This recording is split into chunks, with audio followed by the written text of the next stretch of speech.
الله أكبر الله أكبر أشهد أن لا إله إلا الله أشهد أن محمدا رسول الله هيا على الصلاة هيا على الفلاح قد قامت الصلاة قد قامت الصلاة الله أكبر لا إله إلا الله. استقيموا صفوفكم واعتدلوا فإن تسوية الصفوف من تمام الصلاة. Diluruskan safnya, dirapatkan, diisi yang kosong terlebih dahulu. Bismillahirrahmanirrahim. Allahu Akbar.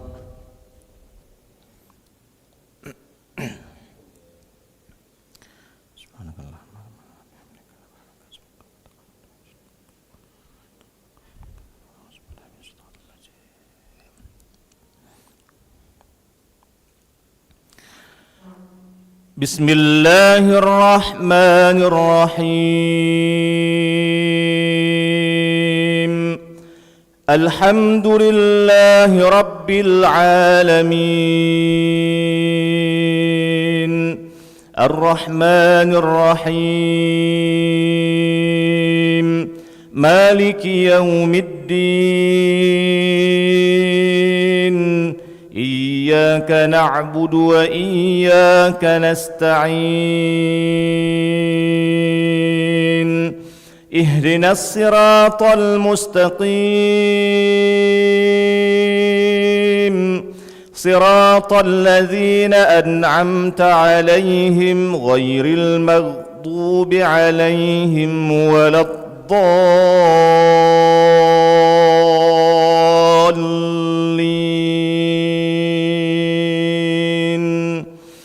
آمين.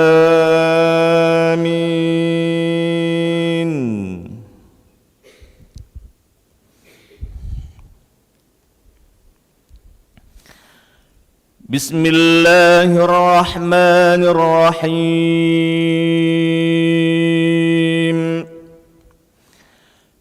هل أتاك حديث الغاشية وجوه يومئذ خاشعة عاملة ناصبة تصلى نارا حامية تسقى من عين آنية ليس لهم طعام إلا من ضريع لا يسمن ولا يغني من جوع وجوه يومئذ ناعمة لسعيها راضية في جنة عالية لا تسمع فيها لاغية فيها عين جارية فيها سرر مرفوعة وأكواب موضوعة ونمارق مصفوفة وزرابي مبثوثة أفلا ينظرون إلى الإبل كيف خلقت وإلى السماء كيف رفعت وإلى الجبال كيف نصبت وإلى الأرض كيف سطحت فذكر إنما أنت مذكر لست عليهم بمسيطر إلا من تولى وكفر فيعذبه الله العذاب الأكبر إن إلينا إيابهم ثم إن علينا حسابهم الله أكبر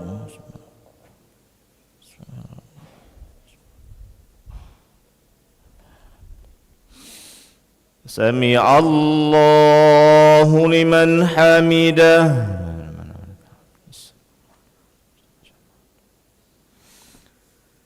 الله أكبر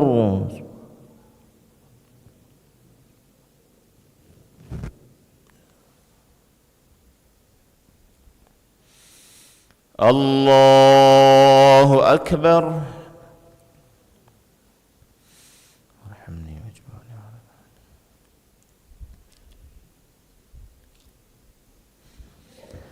الله أكبر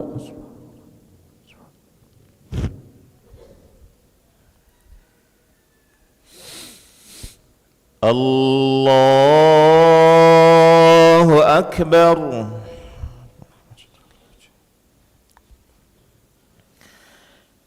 بسم الله الرحمن الرحيم الحمد لله رب العالمين الرحمن الرحيم مالك يوم الدين إياك نعبد وإياك نستعين اهدنا الصراط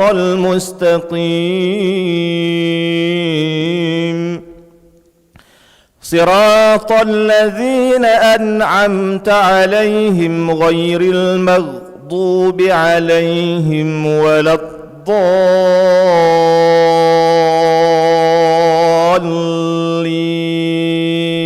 الضالين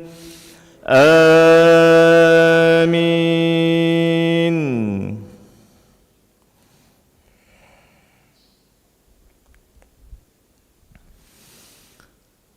بسم الله الرحمن الرحيم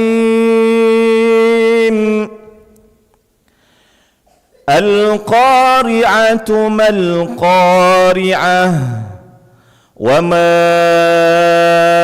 أدراك ما القارعة يوم يكون الناس كالفراش المبثوث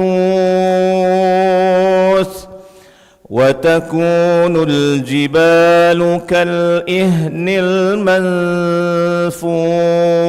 المنفوش فأما من ثقلت موازينه فهو في عيشة راضية وأما من خفت موازينه فأمه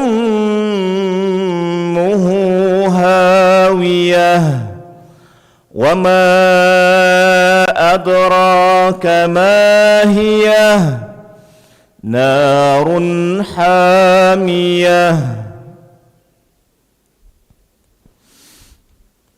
الله أكبر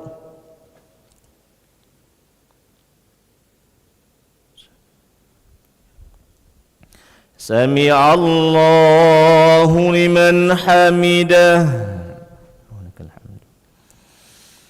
اللهم اهدنا فيمن هديت وعافنا فيمن عافيت وتولنا فيمن توليت وبارك لنا فيما أعطيت وقنا شر ما قضيت إنك تقضي ولا يقضى عليك إنه ولا ينسى من هديت تبارك ربنا وتعالى نستغفرك ونتوب إليك صلى الله عليه وسلم محمد وعلى آله وصحبه الله أكبر